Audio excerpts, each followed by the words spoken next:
Hey guys, Albe here for another review. This time around we are in Italy with a brand new 2019 Ducati Multistrada 950S. Full on new feature, and the only thing I can say, now we're talking. But enough of the chit chat, let's get on it.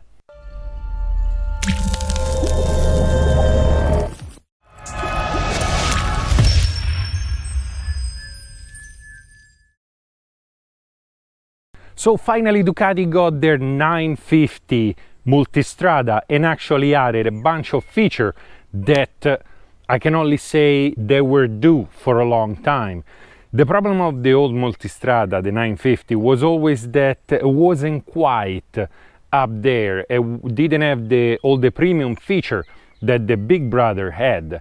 This time around Ducati actually added all those features that would make me buy one of these. The engine is still the same, is still the 950 engine that we're used to. The numbers are not shocking numbers. You have 113 horses and about 71 foot-pound of torque. But by no means this is a slow bike. This bike is as fast as it gets. As a matter of fact, with between second and third gear, you pretty much can break every single speed limit all over the world. Already as it is, it was tough enough to keep the speed limit, so I'm pretty sure if I had the 1260, it would have been way harder to try to keep the local speed limit. Let's take a closer look at what I mean.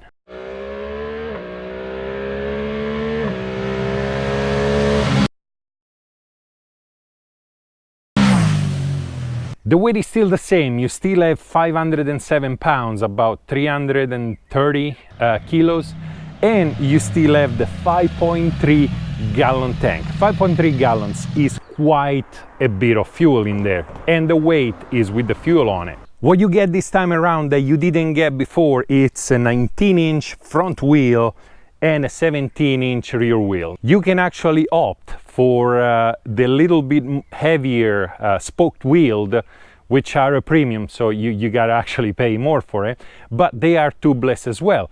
I personally, on this Multistrada, like those aluminum wheel much better, but it's a personal opinion. The electronics of this bike have been revamped big time. Not only now you have electronic suspensions that are semi-active, so you have the Ducati Sky Yoke system, which is fantastic. It keeps the bike steady every single time, even on rough surfaces, and it adjusts for every ride mode you have. You have sport, touring, urban and enduro. When it comes to the urban mode, they could either take it off or rename it Ice Storm or something like that, because it's really not usable during a regular ride. I tried to put it on in town when I went through Rome and still didn't like it. I much rather use the touring setting, which has been fantastic. Suspensions are nicer and plush, and the power is nice and smooth.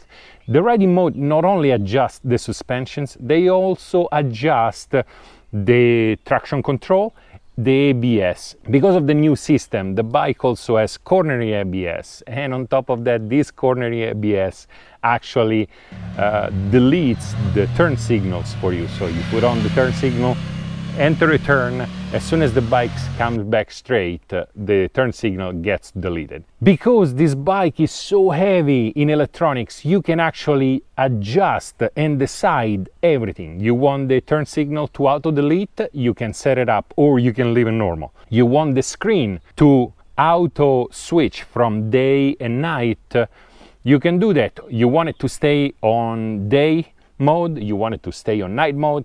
Everything is adjustable. Even the riding modes are adjustable. You can customize everything. On top of that, you can decide and adjust the suspensions. Like if you're by yourself in sport mode, you can set it up as a single rider. If you're riding with a passenger with bags, you can adjust every single thing. This new bike is fantastic. And if that wasn't clear enough, this 950S also comes with a TFT full color display, which is pretty much a due update. Among the other things you get on this S, it's finally an hydraulic clutch, and you have a radial pump for the front brake. Obviously the brakes are the usual Brembo brakes.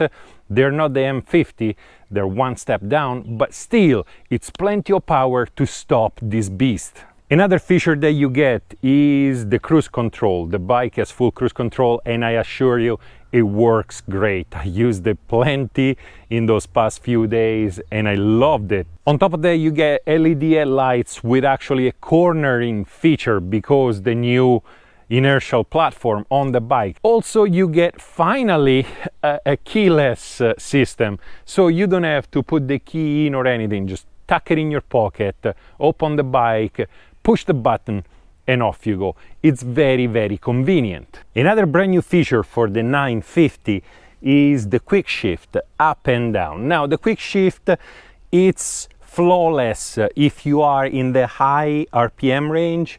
It becomes a little jumpy when you're at low RPM, but I don't think this was made to go low RPM. So when you're up there with the rev going, literally it's fast and precise, so much so you won't even feel it. You're just going through the gears like a demon. And you also get space under the seat, which now seems like you're getting who knows what. Once upon a time it was normal to have a little cubby under the seat. The Multistrada one is actually usable. There is actually some space in there to put a few of your things. So in conclusion, I liked this bike a lot. I went through traffic, I went on the freeway, I went on back roads. This bike is fantastic. It's so multifaceted, can do it pretty much all. I did a little bit of off-road. It was more like a fire road rather than actual off-road, and I think that's the most this bike can do off-road. But other than that, if you can only put one bike in your garage, this might be a good choice this time around. With all the new updated feature of the S version, this is a complete bike. Before, if you didn't want the 1250, the 950 had way less feature, not so good display, no electronic suspensions, no cornering ABS, on and on and on. Now this one is actually a full complete bike. If we think in economic terms, this is about $2,000, $2,500 more than the non-S version, worth every penny. Now, if you can afford the 1260, great, but is it really worth $5,000 more on top of this? Because this one is $16,000 or something like that, while the 1260, it's up there, 21, 22, depending on option. And if you get the regular model, the S model, the Enduro model, and they just keep going up. So I think this is a fantastic, fantastic bike. Let's take a look at the good, the bad, and the ugly. The good, obviously, a contained price for this caliber bike and a ton of new, updated, up-to-date features. The bad. I couldn't quite find anything bad enough to complain about it. What I can say is the mirror are for show. there is so much vibration on the mirror that you are aware that you have something behind you. You're not quite sure what it is. It might be a buffalo, it might be a cop car, it might be another motorcycle. It's very, very blurry. Other than that, I'm not really sure there is anything that bad on the bike. The panniers go in and out real easy. The windshield comes up and down real easy. I mean, this GPS mount gets in the way, but this is a rental, so that's why that's there. If it was mine, that wouldn't be there.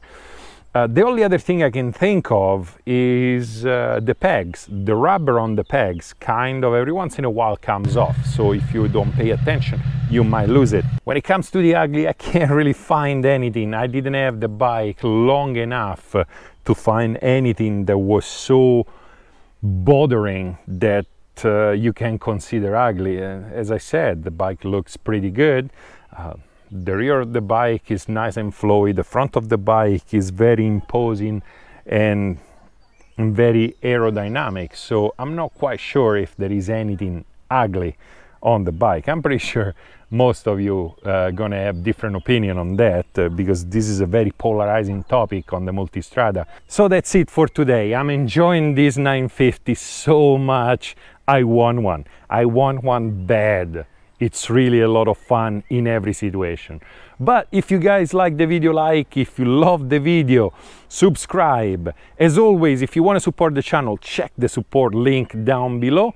Other than that, ride on, and I'll see you next time.